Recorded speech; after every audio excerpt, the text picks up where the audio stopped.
falando amigos, meu nome é Caio Robson, sou um homem negro, de estatura alta, tenho olhos castanhos e cabelo preto. Faço parte do projeto de monitoria das disciplinas de voz do Departamento de Fonoaudiologia da UFRN. E no episódio de hoje iremos falar sobre disfonia funcional secundária por inadaptação anatômica. Inicialmente, a disfonia funcional secundária por inadaptação anatômica são conhecidas pela sigla AEM, que quer dizer alteração estrutural mínima. Sendo assim, podemos conceituar as alterações estruturais mínimas como malformações de origem embriológica, na qual afetam de forma significativa a fonação. As AEM podem ser classificadas em 4 categorias principais: assimetrias laríngeas, fusão laríngea posterior incompleta, desvios na proporção glótica e alterações estruturais mínimas de cobertura, mais conhecida como AENC. Em continuidade, iremos falar um pouco sobre as patologias presentes nessa classificação de disfonia. No primeiro momento, nós iremos falar sobre as assimetrias laríngeas. As assimetrias laríngeas ocorrem quando as estruturas participantes da fonação trabalham de forma inadequada.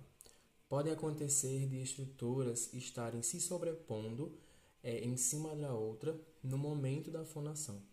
Essas alterações podem acontecer, por exemplo, assimetria de prega vocal, assimetria laríngea, mas comumente acontece nas cartilagens aritenoides, e também nós temos a assimetria de prega-área epiglótica. A princípio, as assimetrias não causam alteração vocal. Contudo, se o indivíduo tiver um hábito vocal inadequado e usar a sua voz de forma inadequada, isso pode ser um grande potencializador para a origem de um desvio vocal futuro. Fusão laríngea posterior incompleta. Essa alteração é uma malformação congênita rara, na qual ocorre uma falha de tecido na fusão da musculatura da região posterior da laringe, podendo envolver até as cartilagens participantes da fonação. Tal alteração pode causar comprometimento nas funções vitais do nosso corpo humano e nas funções vitais da laringe, que são deglutição e fonação. Desvios de proporção glótica. O conceito de proporção glótica ele foi estudado por Irano na década de 80, pelos seus estudos histológicos de prega vocal, na qual descreve com detalhe a porção fonatória, que é a parte intercartilagínea, e a porção respiratória, que é a parte intramembranácea, na qual essas estruturas se diferem entre idade e sexo.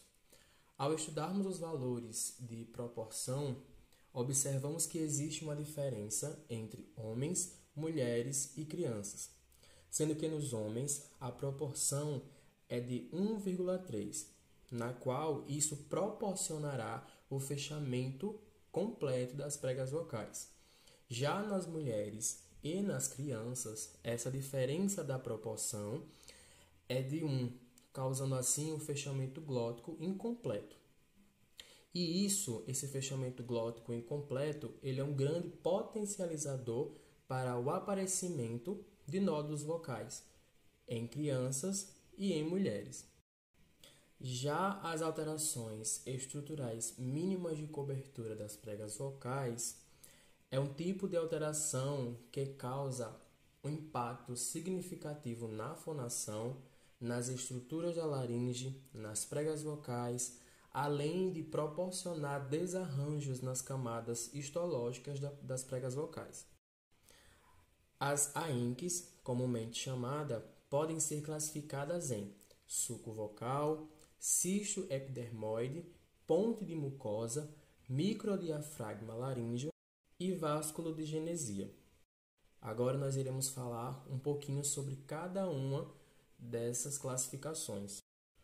O sulco vocal é uma depressão que aparece paralelamente na borda livre da prega vocal.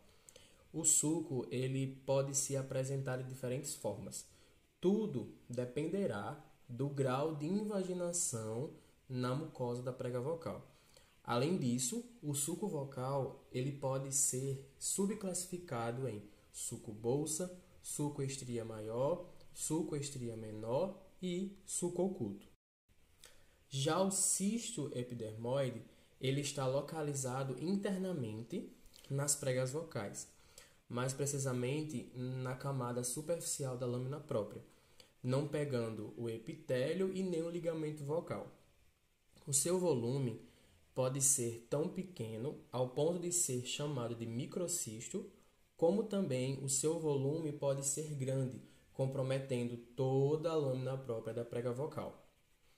O cisto pode causar desvio no ciclo glótico das pregas vocais, deixando a voz mais grave, rugosa, gerando tensão no momento da fonação. O principal tratamento do cisto é cirúrgico e logo após o serviço fonoaudiológico entra para a reabilitação da voz. Diante de tudo isso, o cisto ele ainda pode ter lesões secundárias, na qual são classificadas como microcisto ou pseudocisto. A ponte de mucosa ela é caracterizada como um excesso de mucosa ou tecido que fica aderido à borda livre da prega vocal. Ela pode ser tanto intrínseca como extrínseca. Tudo dependerá do grau de invaginação. A ponte de mucosa intrínseca ela apresenta largura e extensão variável, como uma alça apoiada sobre a superfície da prega vocal, na qual também participa do processo de vibração, vibrando junto com a mucosa da prega vocal. Nesse caso, o impacto vocal é pequeno, gerando apenas fadiga vocal ou uma leve aspereza na voz. Já a ponte de mucosa extrínseca se localiza fora da prega vocal, se deslocando desde a mucosa até o ventrículo laríngeo. Já o microdiafragma laríngeo é uma pequena membrana localizada na comissura anterior da prega vocal. Ela pode ser classificada como glótica, entre as pregas vocais, ou subglótica, acima das pregas vocais. A presença do microdiafragma laríngeo em crianças do sexo masculino podem causar uma redução da área vibratória da prega vocal, impactando de forma significativa no processo fisiológico de muda vocal.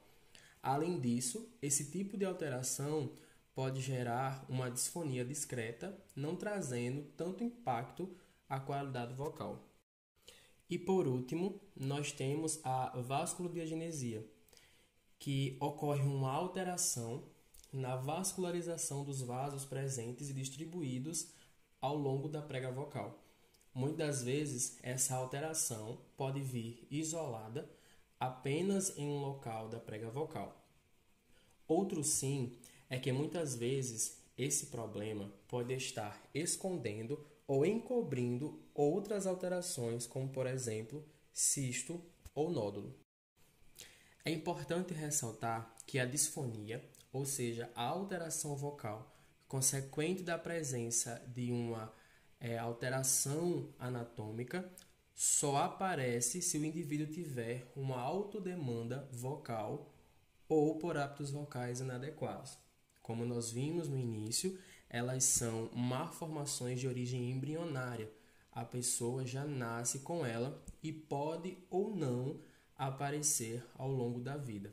Tudo isso dependerá dos hábitos em que o indivíduo tem.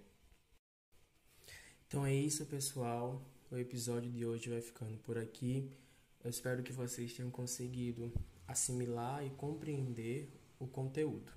Até a próxima. Tchau.